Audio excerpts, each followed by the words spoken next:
Artificial intelligence is breaking out of the browser. The glowing text bubbles we've played with are shattering against a new reality of steel and physics. During the first half of June 2026, the industry shifted. AI moved violently from the digital screen into the physical realm.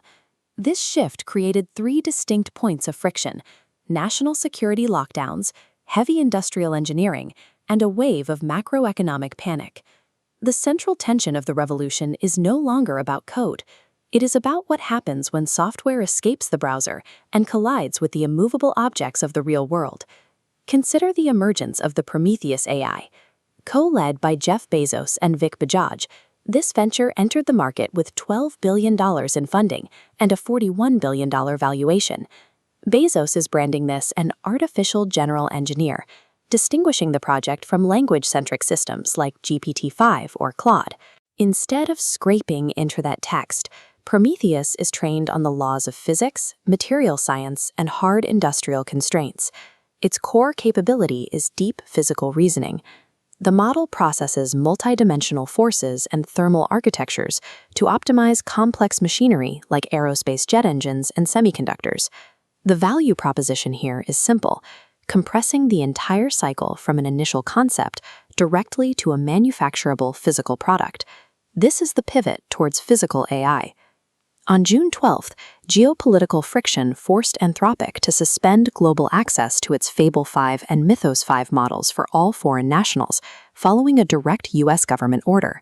The White House feared a jailbreak scenario where adversaries could instruct the AI to read specific codebases and automatically fix or exploit software flaws. This triggered an immediate international response. Canadian and EU officials, including figures like Mark Carney, publicly warned their nations against relying entirely on US-controlled AI providers. AI models have transitioned from software products into critical national security assets. We are seeing the rise of a new geopolitical framework: AI sovereignty. That same week, the financial cost of this revolution hit a wall. Around June 17th, the market saw sharp stock declines for the biggest names in tech. Microsoft investors reacted to a $190 billion surge in AI capital expenditures, signaling deep concern over the timeline for returns on this massive infrastructure build-out. Compounding this is a new shareholder class action lawsuit. It alleges Microsoft misled investors regarding the deceleration of Azure growth and the diversion of GPU capacity to AI workloads.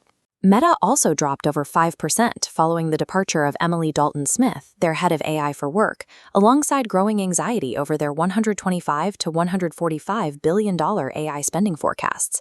The physical and financial costs to sustain these networks are beginning to weigh on investor confidence. This PwC Global AI Jobs Barometer chart shows a labor market splitting.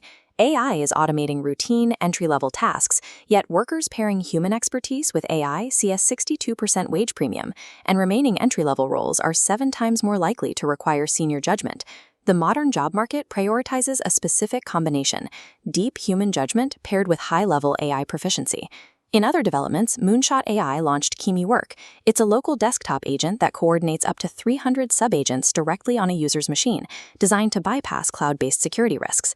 Meituan released its open-source Longcat 1.5 framework. It uses Whisper Large to understand speech patterns, resulting in highly realistic, audio-driven digital humans. A new United Nations study warned of AI's physical toll, predicting that data centers will consume 945 terawatt-hours of electricity by 2030. Finally, Boston Dynamics successfully deployed its Atlas Humanoid to sort automotive parts. It relied entirely on machine learning and simulation, proving AI is moving directly into the labor force without manual coding. AI has outgrown text and code. It is dominating international trade policy, rewriting the global job market, and moving directly into heavy physical manufacturing. Are you more excited about conversational chatbots or physical AI models like Prometheus that can design the next generation of engineering marvels? Let me know in the comments below, and don't forget to like and subscribe to KYC AI Labs.